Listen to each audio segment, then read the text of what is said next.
Hello, everybody. I'm here today with Rui Ma, who is the co-host of TechBuzz China podcast. Welcome to the podcast. Hi, Eric. I wanted to have you on today because you talk a lot about Chinese companies, and you particularly are focused in ByteDance. And for those who don't know, ByteDance is the parent company of TikTok, which is, I would say, the fastest growing social media app in the US, certainly has the most oxygen in the room. And also it's been the subject of controversy recently. So much so that we're now hearing regular people talking about possibly the US banning TikTok. Folks even like Ben Thompson, in his article from last week, even made the recommendation that the US government bans TikTok. So I guess my first question for you is, this is kind of the first time in the US where we've had a social media app that's been number one, quote unquote, that's owned by a Chinese company. What are your thoughts around that?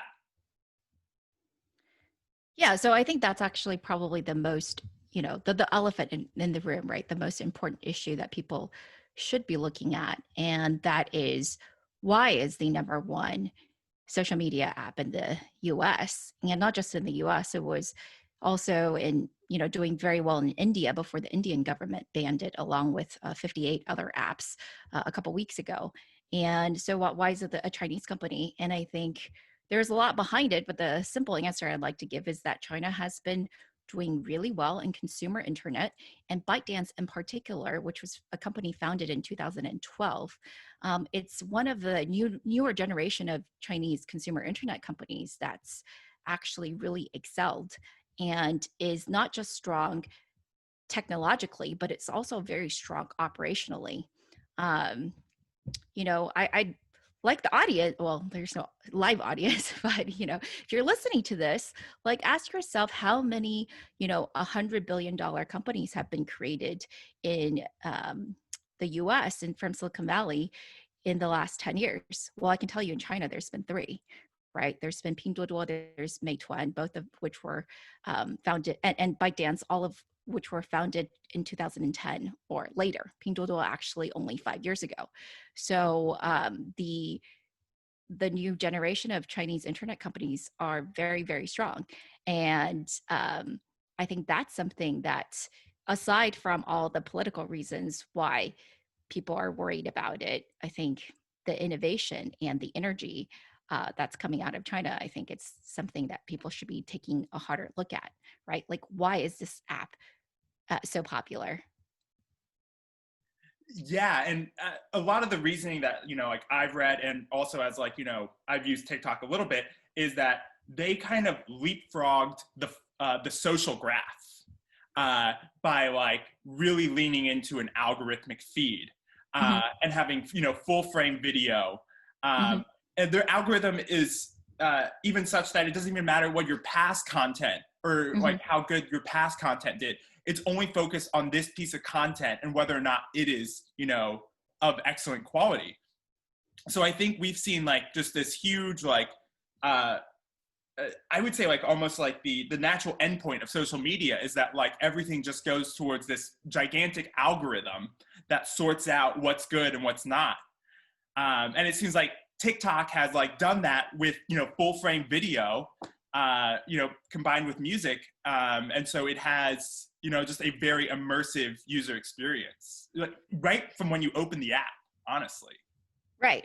Yeah. So that's an interesting point. We just actually translated we're in the middle of translating it, so I only have the first part up. We've been basically really focused on ByteDance. So I myself am writing what I hope will be an ebook on it. And we've been putting up content about, interviews from the company. And also most recently, it was from the creator of TikTok, this lady named Kelly Zhangnan. And she gave this very extensive hour-long presentation on the thinking behind Douyin, which is the Chinese domestic version of TikTok, which is about probably 2 years ahead of TikTok in terms of development.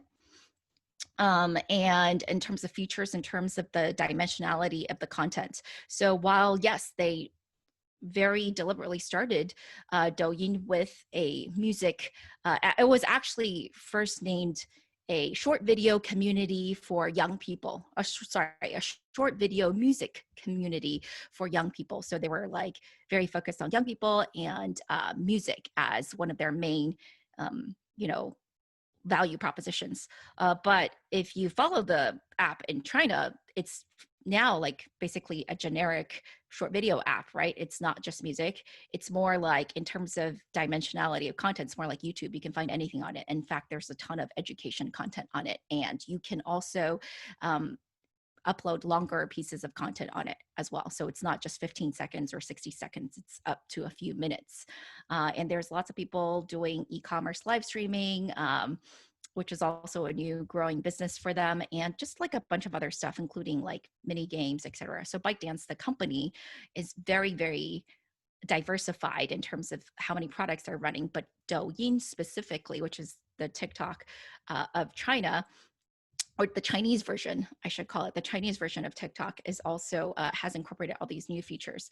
And that's something we should expect TikTok in the US to do as well. So while, yes, like, you know, right now TikTok in the US is still heavily dominated by, you know, people lip syncing and dancing, we can already see that, for example, when BLM, you know, took off on the internet, that you see a lot of that type of content, you know, going up on TikTok as well. So it's not going to be just music. But one of the things you did mention, also full screen, that is also something that was a very intentional choice on their part. And they actually copied another Chinese app called Musically, which they bought in towards the end of 2017 for almost $1 billion. And they, again, you can go to our website and read Kelly's like thought process behind this, but they tried hundreds of apps, all video, and short video was already like an explosive genre in China at the time. And I included a few screenshots in the thing, in the article, where I showed you what other competitors look like it back in 2016 when they launched Douyin, and you can see that actually full video, and specifically high definition full video, was not the format of choice for most of their competition. And they went with that because you know, they believe that it would be much more immersive, like you said, and then that it would be like just a very different experience for their users. Yeah, Ben Thompson kind of describes TikTok as YouTube that grew up on the phone instead of the desktop. Yeah, and that's about right, right? So if you, again, like if you look at China is a very, very, I think the headline actually that's missing in tech is that, again, most people who analyze tech don't actually understand China tech. And, you know, I'm not saying anything that's secretive. It's like very out and open, but China is like very much a digital first economy in many ways, right? So you look at e-commerce penetration, it's 30+% versus the US, which is half of that, right? And you look at digital advertising, like I looked up some digital advertising stats right before we did this recording, just so I can talk more intelligently about, you know, Douyin and how it's doing in China. And the penetration there is 70+%, right? 75%. Whereas in the US, it's just over 50%.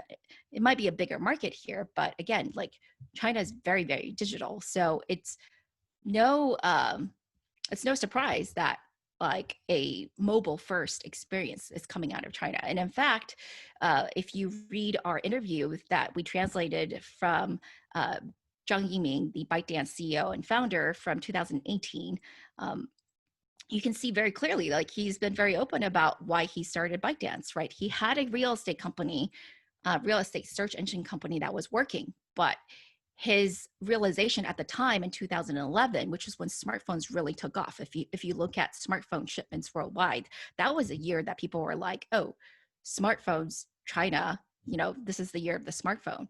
And he decided to leave his search-based company and say, actually, I think mobile and a different way of searching, so using algorithms to push information, is the future. And that is what I'm going to bet my future on. So he left his, his startup. I'm not sure if it was like doing super well, but it certainly wasn't going bankrupt. And I think that's pretty rare where you see a entrepreneur who is then leaves and just goes like, nope, actually, I want to do something else completely different. And that's what he did in at the beginning of 2012. Yeah, that's a great point, is that, he stated before that he wants to obliterate search via an algorithm. I think that was the TikTok CEO. Okay, I don't know if he said he wanted to obliterate search. I think what he said was, at least the interviews I've read, was that he said there is a different way that people want to be fed information, right? And actually, there's been many experts I've talked to, and I kind of agree with them a little bit, which is that in China, because search actually has been historically quite weak, and because there is no such thing as the PC culture, a lot of people's first experience on with the internet really is on their mobile. That it just very naturally, the sort of algorithmic pushing of content to you didn't feel forced to them, and it felt very, very intuitive, right? Because you're going online not necessarily with an intention of trying to discover something. Maybe that is how people, like, I'm a old millennial, so that's sort of still why I go on the internet sometimes, right? Like, but in China, when people first encounter the internet, they don't necessarily have a super strong idea of what they're looking for, so they're not being pushed to search for things. They would rather be not told what to do, but like shown what is possible. I would say that is a more intuitive behavior. Certainly. I want to talk a little bit about Douyin, and we have e-commerce live streaming that you were talking about. You said that Douyin is about 2 years ahead of TikTok, and we also have started seeing the rise of Pinduo recently. And there's even U.S. startups that are pitching themselves as, Pinduo for the U.S. Really? Okay. Really? Okay. All right. Uh, which is rare to pitch it as a Chinese company. So I was wondering if you could tell us a little bit about, what are the features in Douyin? How is it pronounced again? It's pronounced Douyin, yeah. Douyin. And it actually means vibrato, the word, but yeah, in Chinese. That's pretty cool. So Yeah. What are some features in Douyin around live stream e-commerce? I think I actually don't keep up, feature set by feature set, but generically I can tell you that, Douyin's had sort of virtual currency for a long time. It's since the beginning of last year, it's already had a mini game platform, and it's actually, ByteDance is investing pretty heavily into gaming. That's actually one of the reasons they cited why they hired, or I don't know if they hired Kevin Mayer, but that's one of the reasons why people are guessing that he was hired, because he has a lot of, access to IP that could become really interesting games, or has negotiated IP in the past. And you look at specifically live streaming is a big deal in China. It's been around really for the last decade or so, but I think now we see, because it's been around for a decade, and there are not just a captive audience that is used to and likes this type of entertainment, but whenever you think about sort of a new medium like that, right, you also need talent, right? Talent, like lots of people and lots of creators who are good at this. And so live streamers have been making money in China for probably almost a decade now, and there are now serious, really professional teams, especially in e-commerce, right? So while it started off as sort of entertainment live streaming where people are just streaming themselves effectively like talking or singing or telling jokes, or doing some other talent. Now there's really like serious e-commerce, and that's been accelerated by COVID. One of the examples I like to give is like the number one live streamer in China who does e-commerce. Her GMV, gross merchandise volume, is comparable to a very large mall in China, right? So what she does in terms of sales in 1 year, again, that's not equal to, that's number of goods she moves. That's not equal to the cut of revenue she gets, but we're talking about like a couple hundred million. I think it was like $360 million or something in 2018. It's just a 500-person team, right? So that's basically like sourcing, promoting, incubating other talent, et cetera. So it's a whole big ecosystem. And Chang over there, Douyin actually isn't the first one to get on live streaming. Actually, if you look at, again, back to when ByteDance started Douyin, they actually started two products at the same time. You'll find this in our interview with Kelly, or in our translation of Kelly's presentation, which is that they started two short video projects at the same time. One of them was Huoshan, which was ByteDance's counter to the number two short video player in China, which just targeted more towards rural Chinese, a company called Kuaishou. They launched Zin over here in the US, for those of you that heard about it before it got banned. And then the for different reasons than political ones. And then the Douyin was sort of like an experiment. I think they pretty like openly copied Musically, actually. And then that was sort of their counter to other products that were targeting urban youth, but they felt that they could do better. And I'm sorry, I think I forgot the second question, if there was one. Oh, Pinduo, did you ask about Pinduo? Yeah. Yeah, that's interesting. I think Pinduo is like, we've done one episode on Pinduo so far. I think it's one of the more misunderstood companies. Like, people talk about it as social commerce, but the CEO himself has already said like there is no such thing as social commerce, which I would agree with him. Like, you don't generally people are not looking to network while they're shopping. What it did have was sort of several mechanisms by which they tried to, it was really customer acquisition mechanisms that really leveraged the social graph on WeChat, because they are invested in by Tencent.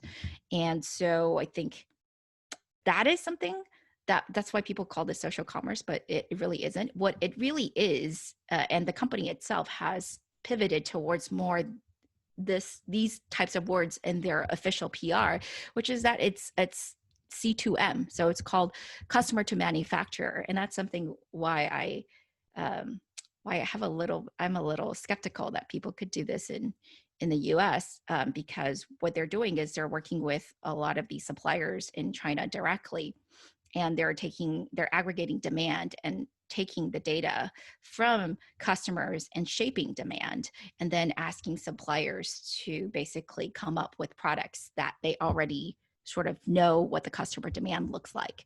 So in that way, that's really their sort of main secret sauce. The other stuff is really just customer acquisition. But even Pinduo, again, that stuff is difficult to execute, but it's not a complete black box, right? So you already see Alibaba and JD, et cetera, all have rolled out similar value, similar products. Yeah, I like the point you made about how it latches on to the WeChat social graph. Mm-hmm. And then it uses that to aggregate demand, and then it uses that aggregated demand to leverage against manufacturers. Right.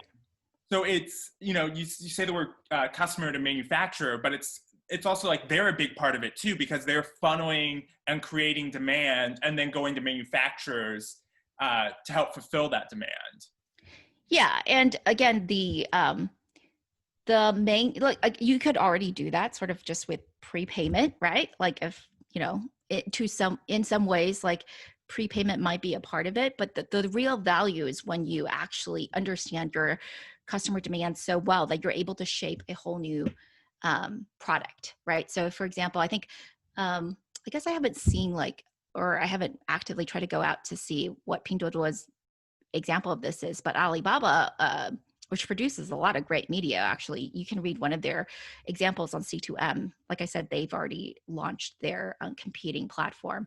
And so the example they gave, which I thought was really great, was, COVID comes and a lot of manufacturers are seeing declining sales. And yet what COVID has brought with it is an opportunity for new products, right? So Alibaba noticed that its customers were searching for alcohol-based disinfectants for their cars specifically, right? So I guess like it needs to have a certain level of alcohol. They were talking about how it needs to have a certain amount of alcohol uh, content so that it is properly disinfecting, but it also can't be, like probably needs to smell a certain way because it's for your car, and probably needs to be leather safe and like whatever these other characteristics, right? So then they went to their suppliers and they said, or they went to one supplier in particular and said, hey, can you guys make this? Because you make sort of similar stuff, but you don't have this specific product that we're now seeing surging demand for because of COVID. So they went there to the supplier. The supplier goes like, okay, based on these characteristics, yes, we can rejigger our manufacturing lines to make it. And then they put it online in like 2 or 3 weeks. I don't remember. And then it sold out. So that's sort of the example of C2M, where you're not just like aggregating demand, right, for an existing product, but you're actually informing the supplier what to make. Yeah, and that's very helpful, especially like when new markets open up, and you need to kind of define the demand, define what people are looking for and what they want. Yeah.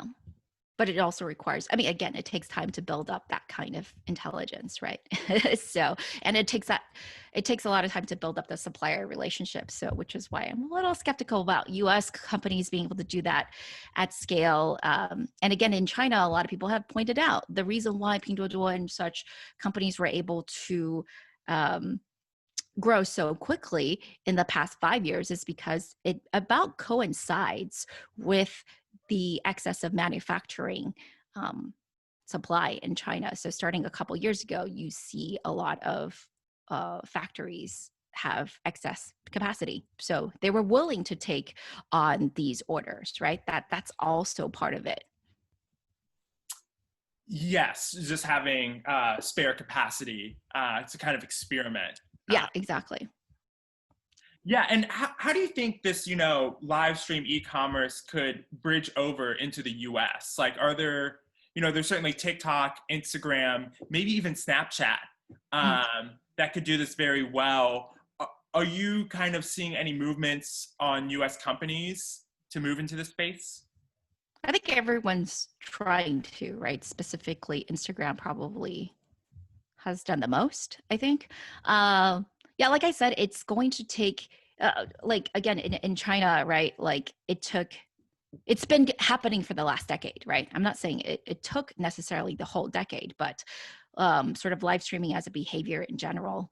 And you see now actually live streamer for retail brands as one of the growing job categories. So especially post-COVID. And I think, again, like there's nothing behavior wise that I think that prevents like Western consumers from getting into this, but it's a two-sided thing, right? Like even if I am perfectly willing to consume, right, based on some live streamer, the live streamer needs to be sort of practiced at this, right? So you see that, we have on YouTube now, there are people with like really good videos because they've been doing it for a while and they're basically professional content generators, right? And like their stuff is just really good. And I would subscribe. I probably, whatever, like buy their merchandise. Same thing with like live streamers, right? So I don't think it's going to make sense to predict that it immediately becomes like as big as it is in China, because again, like the influencers now need to learn how to deal with video. So maybe they were really good at like posing for Instagram photos before, but now, and maybe some of them are really good at making sort of pre-cut videos for YouTube, but now you need to live stream, and that's a very different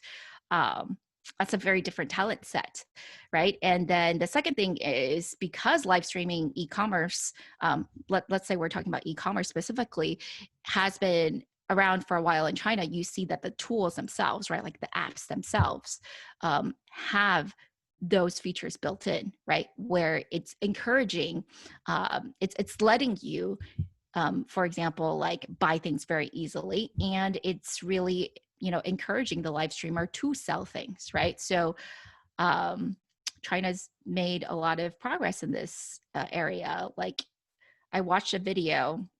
I mean, I can't live stream on Kuaishou, for example. Like I said, which is the #2 short video platform and one of the leading e-commerce live streaming platforms in China. I can't live stream on there because I don't have a Chinese ID, but let's say I did. So I watched a video on how fast it would be to set up my own e-commerce shop, and in on that platform, and it would be actually very fast, assuming I have a business license, right? Which makes sense. You need, a business license to be able to sell stuff, because what is the consumer going to do if you sell them defective items, right? Like, so all these things sort of need to be figured out, and I think, again, China's ahead because it's just been going on for longer, and all these other parts of the ecosystem needs to be built out, other than, aside from just Instagram saying, oh, we launched a feature. The talent needs to go up, the other tools need to be there, the government needs to have some probably oversight to protect consumer interests, etc. Yeah, certainly. I think this is a big trend that I'm like seeing and hearing about is, when startups are trying to unbundle a community, they're trying to target influencers to kind of like seed the community. It's like they probably have some social standing on another app or another social space, but they want to like take it into like a new media, like such as live streaming. And so kind of there you see the platform and the influencers kind of grow in Mm-hmm. lockstep. The tools become better, the creators become better. And then the app is, kind of more and more geared towards, a certain vertical. Yeah. So yeah, I was talking about like Instagram. They've recently added some new shopping features, but I think the thing that Instagram doesn't get is that a lot of the live stream e-commerce aspect is entertainment. A lot of these live streams start with like giveaways. They have like discounts. It's like a very exciting thing to like join, and it's full frame, on your phone, like you're staring at it like really close to the host. It's more of an entertainment thing than anything else, I think, first and foremost. And then shopping is kind of just the fun element is that you can just buy anything on the screen at any point. And I don't think Instagram's new features quite capture that idea. They just think that, oh, these influencers want to set up a shop where they can sell their merchandise. Yeah. Which is very much an analog way of doing things. It's not a digital live stream first kind of mentality of the world. Yeah. But I mean, I wouldn't necessarily say it's like the product's fault. Again, give it some time to iterate, but it's also the, like I was saying earlier, the capabilities of the hosts themselves, right? Of the live streamers themselves. In China, you have all these live streaming schools. You have MNCs, multi-channel networks, which are effectively agencies for live streamers, where they, help you find really interesting products. They do promotions for you, right? Like the #1 live streamer I was telling about earlier, Leah, she sold a rocket on one of her shows, right? She sold like a literal rocket.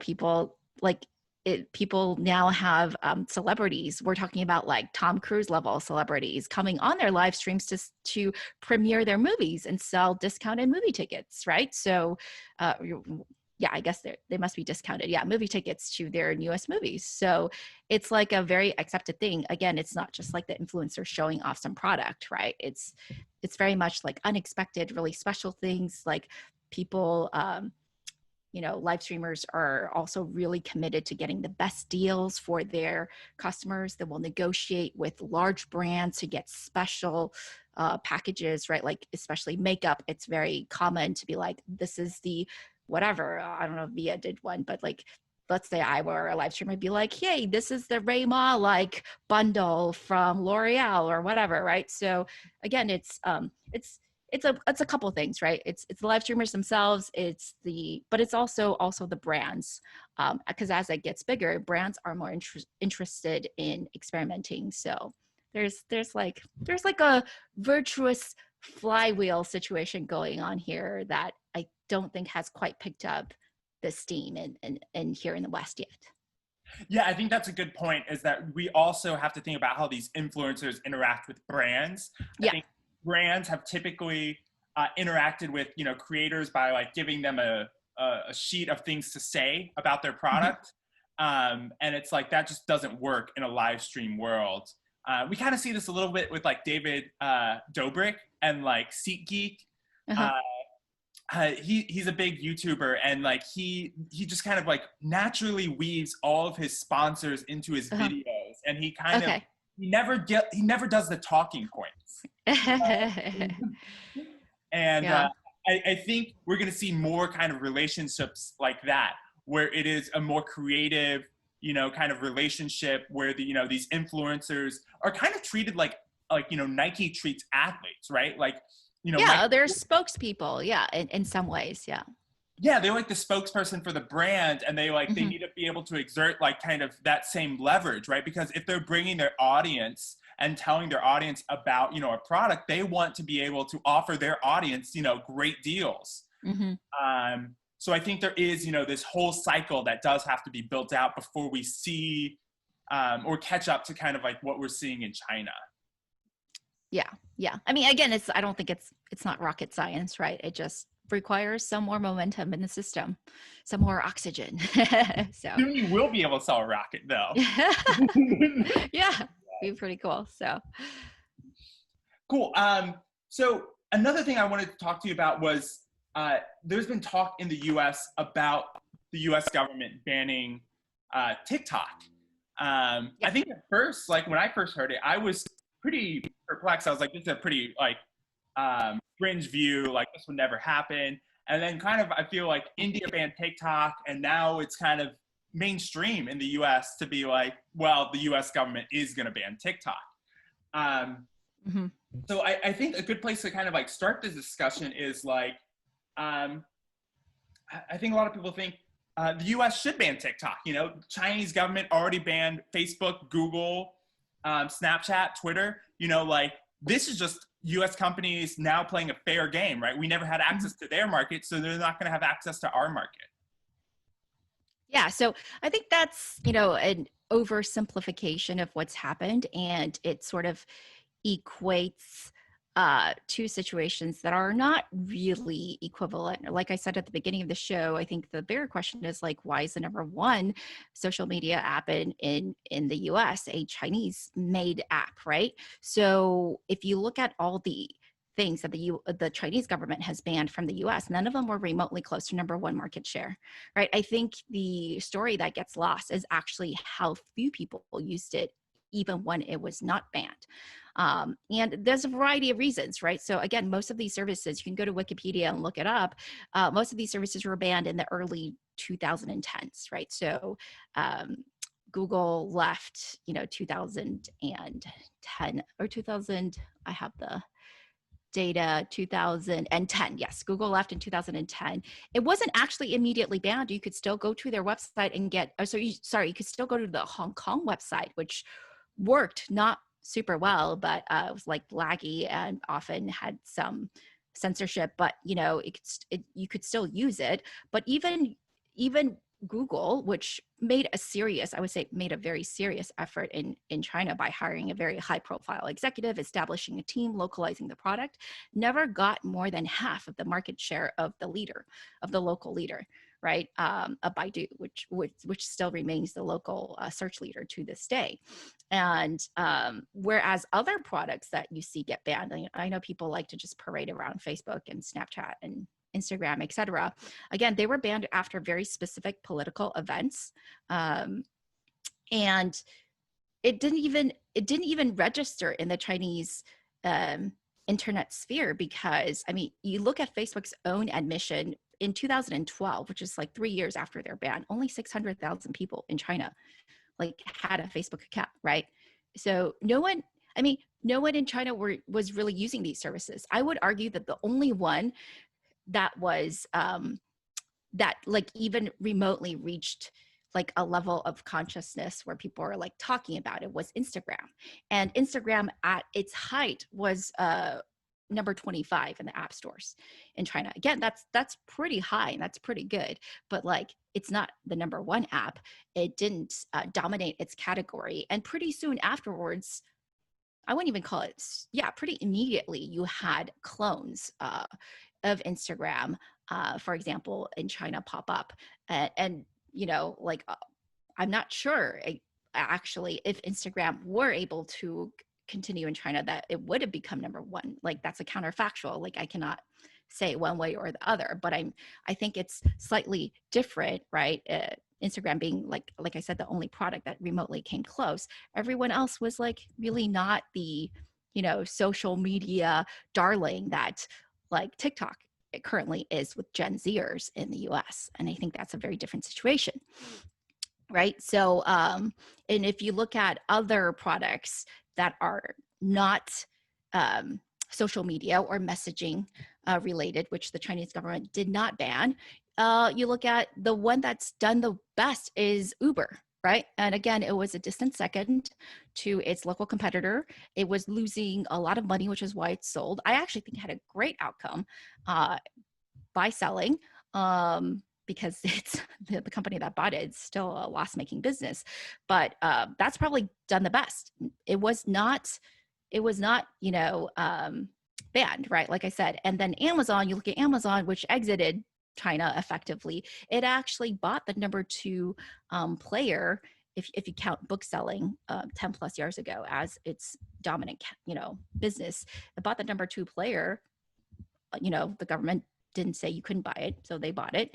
And it sort of even did okay for a few years, but it was unable to compete ultimately because it made a lot of missteps in localization, and not because it didn't try to invest in the market. So I guess what I'm trying to say is that like these examples, I think, give people like, without thinking about it, right? If you're in the West, you're like, oh my God, you banned Facebook. Oh my God, you banned Instagram. Oh my God, you banned WhatsApp. Like, what do people use? But then you actually look at the situation on the ground and you're like, actually, no one's using this stuff, right? It's like, I would say the equivalent ban is of basically the Trump administration saying we're going to ban WeChat. That is very similar. WeChat is ranked about 1,500 on the app stores in the US right now.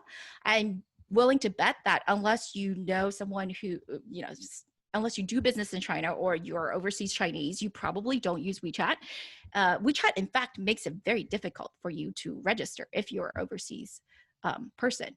So like you need to get all your like Chinese friends to verify you and stuff because they just don't want fraud and spam.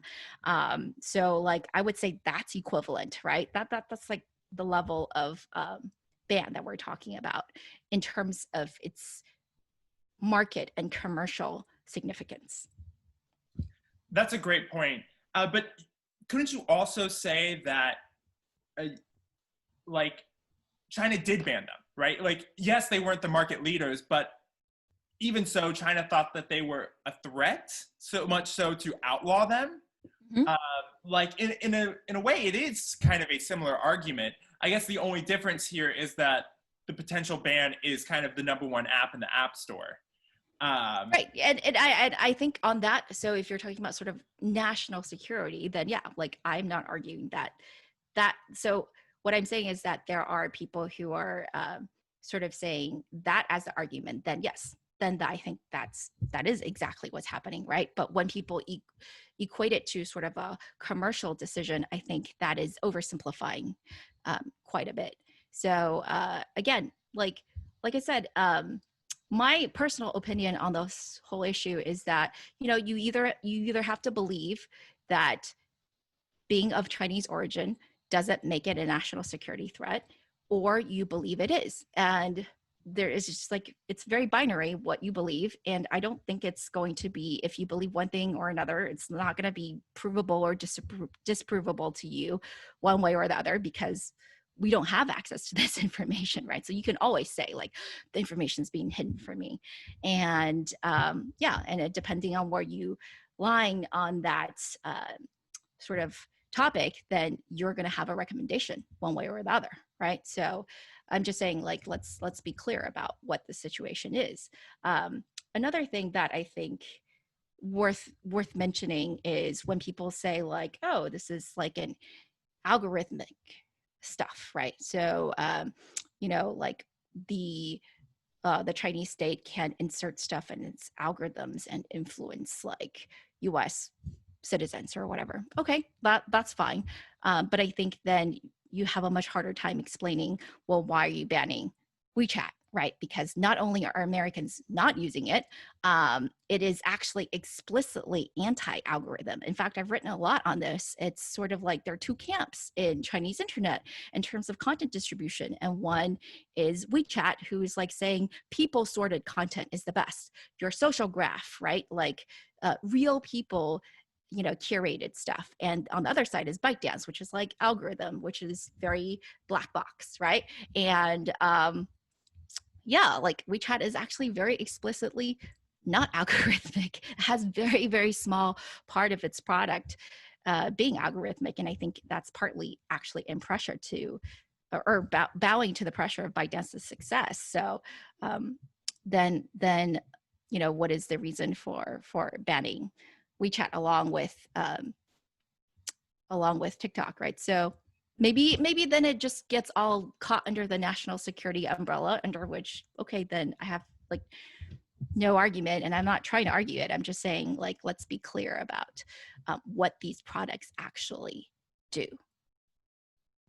Yeah. So like if you think that the US is going to ban, TikTok over national security concerns, to me, it does make sense to like ban WeChat under those same concerns.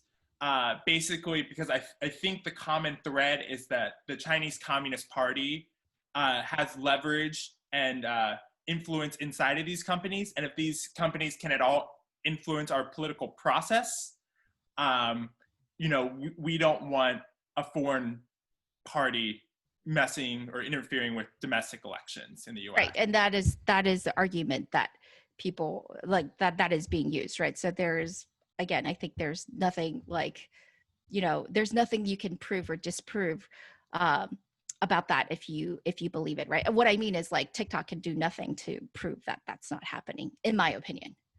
Right. I agree. It's very hard to do that. I mean, you could open source the algorithm is one thing, but I don't think that would silence critics. No, I literally don't think there's anything they can do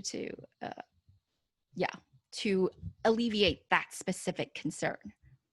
Do you think if ByteDance sold TikTok to a non-Chinese company that these concerns could be alleviated? Yeah, so I think like a lot of people have been talking about this. I think, we were emailing that, there's news that maybe a consortium of their investors start trying to fundraise some money to buy it out. But again, I think it's a very complicated issue, right? How can you sort of separate out a business that's, number one, actually still quite immature? Like I was saying, Douyin is a couple years ahead of TikTok, and that's why it's been able to be commercially successful. Douyin maybe made, I think by reports, somewhere between 10 and $12 billion last year in revenues, right? TikTok is nowhere near that. TikTok is like, maybe they're projecting like, if shit doesn't hit the fan, it's like $1 billion globally, which is a fraction of what, the Chinese market is able to provide. So, and if you're looking at last year, then it's, very, very low in terms of revenue.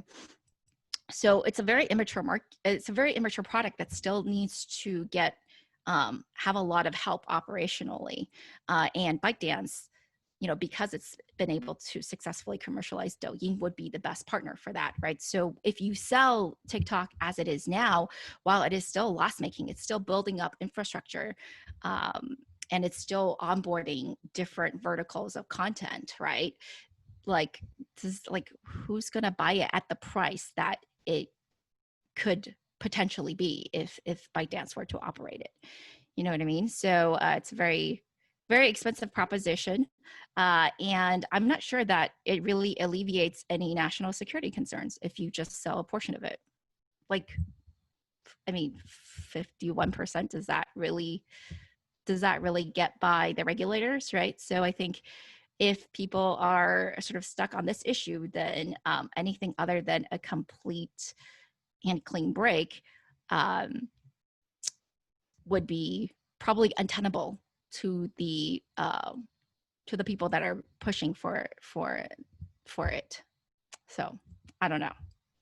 Yeah, it certainly, TikTok is more valuable within ByteDance because it can leverage all of Douyin's learnings in China and apply those to the US.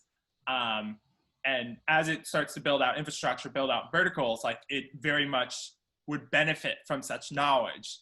And as you said, like, it doesn't alleviate concerns. Like, the people who have national security concerns, to me, rearranging the shareholders does not seem sufficient to, like, allay, political manipulation fears. Right. Yeah. And let's face it, like, even if the algorithm were somehow able to be, like, I don't know, separated, I think, let's say you open source the algorithm, like, you think that and it's no longer Chinese owned or whatever, like, people are still going to be trying to take advantage of it. You know what I mean? So I think it's just a very complex thing that I think, yes, we can make a decision based on maybe ownership right now, but I think as a society, just the unknowns of having, like, an algorithm driven media, right, or information is something that we just don't know how to deal with as a society, like, period, right? Because this is something new, right? This is we are now living in the age of, like, not like sentient AI, but like machines are dictating how we see the world. Right. And code. Yeah. That everything is mediated by an algorithm. And I think you put it right. It's like, a lot of these fears, I think, are at its core just fears about an algorithm, an unaccountable algorithm that is a black box and that no one knows how it operates, and that has outsized influence on, like, world events. I think a lot of the fear just stems from that. People are afraid of an algorithm just kind of mediating everyone's experience of the world. And they're able to paint it as a Chinese Communist Party issue, even better. But I think these are really interesting questions that I'm sure other people much smarter than myself are trying to grapple with and trying to explain and understand further. I can sort of only just talk about the commercial implications and my personal opinion on how this will be resolved. Yeah. So again, I think frankly, if I were ByteDance, I'd just let it die, right? Like, why create a competitor? If my product really is that amazing, why create a competitor? Because, is the entity that owns TikTok then just going to stop at US? Like, is it confined to US borders? That doesn't make sense, right? So, or maybe, like, the Chinese government doesn't let it come to China, but, like, what about the rest of the globe, right? There's a lot more markets to go. There's a lot more people coming online. Digital advertising is growing worldwide. And, like, why would I give away some core assets for who knows what price, especially right now? So. Yeah, that's a great point. ByteDance may not sell TikTok. Like, why would it let loose a competitor? Definitely would not sell it to, like, FAMAG, Facebook, Apple, whatever these companies, and you could potentially sell it to someone else with deep pockets who has new media aspirations. A couple friends and I were throwing around the idea like, oh, what if they sold it to Disney? And Kevin Mayer goes back to work for Disney. I'm sure that possibility has been discussed. But can a company, that is not new media or tech even absorb such an asset and run it properly? And if so, yeah, can they do it without having ByteDance be part of it, right? And if they can't, then and if an internet company must be part of it, then it just seems very, very tricky for ByteDance, because you can be creating a competitor. Who knows? This world is changing very quickly, and I'm sure, like, again, this conversation is being discussed in depth in their boardroom, but it's very interesting to ponder. Certainly. Well, let's leave it there. I'm sure there'll be more updates on TikTok. It's not going anywhere anytime soon. Or maybe every day, I feel like every hour get some alert, blah, blah, blah. So-and-so, this is happening. All right, Ray, so where can people find you on the internet if they want to learn more? The easiest way is to just go to techbuzzchina.com and sign up for our mailing list. I write very infrequently, actually. Sign up for our podcast, which is available on all podcast platforms. This is called Tech Buzz China, Tech Space Buzz Space China. And I would say follow me on Twitter, but I've been locked out just now. So I don't know when they're going to give me access back to my account. Why did you get locked out? Because I changed my password when I saw the hack come out, which is like, I feel like a normal reaction when you see a platform get hacked, right? And then somehow that puts me on the list of suspicious behaviors, right? It's just like, I think they locked I'm out sure everyone who changed their password in the past 30 days. Yeah. I mean, I'm sure eventually they'll get back to me, but it's taking them over a week now. So we'll see. That's been such a headache. It's crazy that one of our biggest platforms is so insecure. Yes, yeah, exactly. Right. So that, and the fact that they should be rewarding me for changing my password in case the entire password list was swiped, right? I mean, in retrospect, I didn't really have to, because I have different passwords for each website, but yeah, I don't know. They would still have access to your Twitter account, perhaps. Yeah. So anyways, whatever. It's cool. All right. Well, thanks, Ray, for coming on the show. Yeah. Talk to you soon. Okay. Thanks, Eric. All right. I'll see you. Okay. All right. Bye.